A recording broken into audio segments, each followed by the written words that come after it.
அவருக்கே ஒரு 18, 20 வயசில ஒரு பையன் இருக்கிறான். டைரக்ஷனில போறாப்புல ஜேசன். ஒரு மகள் இருக்கிறார். அவரு படிச்சுக்கிட்டு இருக்காரு வெளிநாட்ல. அப்படிப்பட்ட ஒரு தந்தை. அந்த மகள விட வயசு கம்மியா இருக்கிறது தான் அந்த பசங்க இருக்கும். யாரு?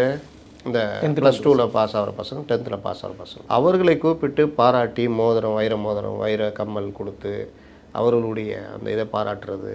மாற்றுத்திறனாளினா கீழ போய் இறங்கி அவர்களை பாராட்டுறது. ஒரு ஒரு பெரிய நடிகர், ஒரு கட்சி தலைவர் நம்மள ஒரு சில குழந்தைகள் 10த் பாஸ் ஆகிட்டு விஜய பார்க்கணுன்றதுக்காக +2 பாஸ் ஆகியும் டாப் எடுத்து வந்திருக்குங்க. சில பேர் விஜய் நான் டாப்பர் எடுத்தால் விஜயை பார்க்க முடியும் அப்படின்றதுக்காகவே வந்திருக்குதுங்க.